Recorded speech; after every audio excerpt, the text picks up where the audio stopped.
Muy grato tenerlos nuevamente conmigo. Mi nombre es Julio César Rueda y vamos a analizar hoy la lección 4 del cálculo multivariable, y la lección es aplicaciones de la integración triple o la integral triple.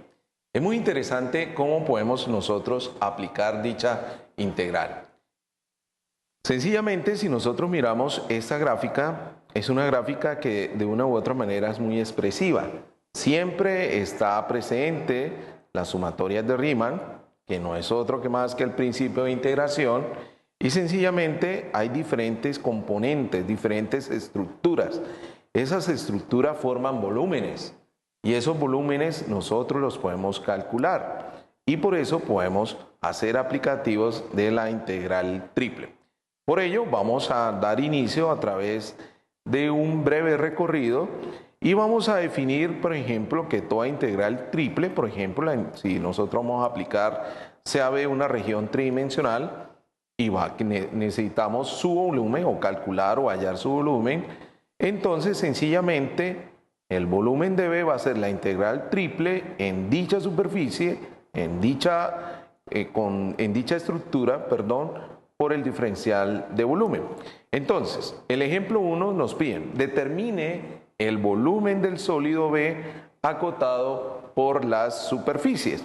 ¿Y cuáles superficies son? X igual a 0, Y igual a X, Y igual a 2 menos X, Z igual a 1, Z igual a 5 menos X al cuadrado menos Y al cuadrado. Vamos a ver cómo confluyen todas estas superficies.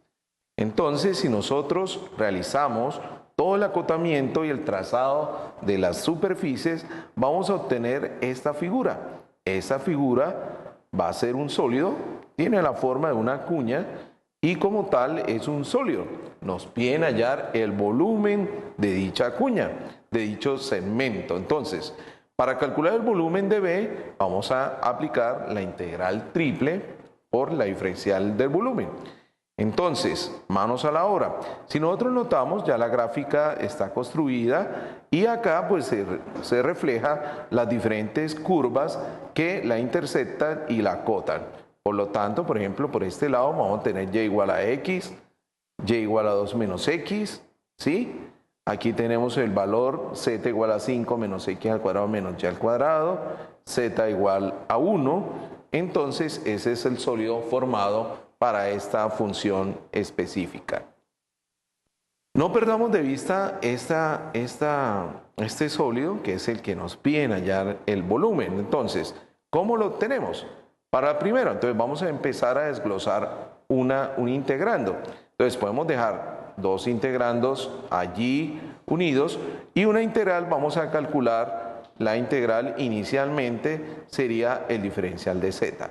Ya vimos que z varía entre ¿qué? Entonces aquí lo podemos marcar. Diferencial de z varía entre 1, ¿sí?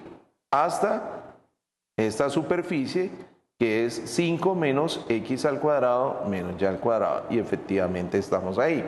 Hacemos el diferencial de z, la integral del diferencial de z. Nosotros ya sabemos que ese diferencial, pues obviamente, sencillamente la integral va a ser ¿qué?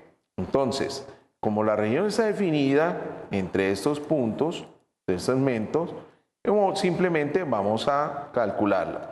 Entonces, la integral sería, ya aplicando los límites generales, sería entre 0 y 1, ¿sí? Para el diferencial de x. Para el diferencial de y, oscilaría entre x y 2 menos x.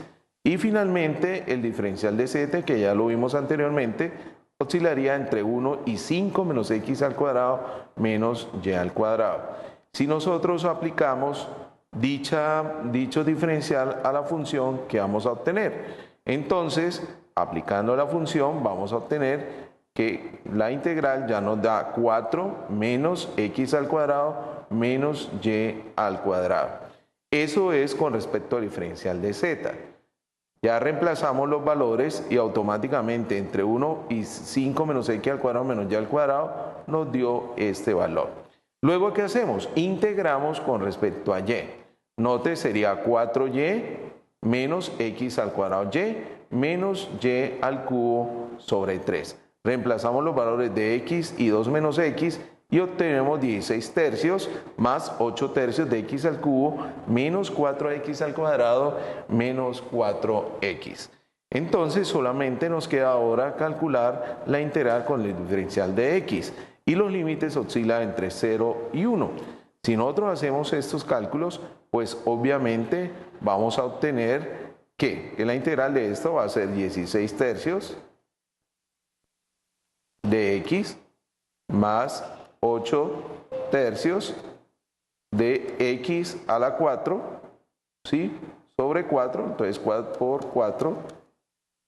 Luego menos 4x a la 3 sobre 3 y finalmente menos 4x al cuadrado sobre 2.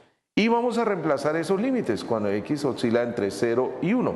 Reemplazándolo sencillamente vamos a obtener un volumen de 8 tercios finalmente.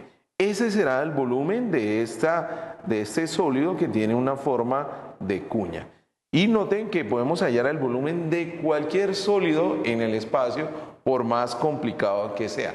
Eso nos facilita calcular el comportamiento de cualquier estructura, sus características y sobre todo formular un buen diseño y un buen modelado matemático. Entonces, los esperamos en una próxima lección. Mucho gusto, que tengan feliz resto de día.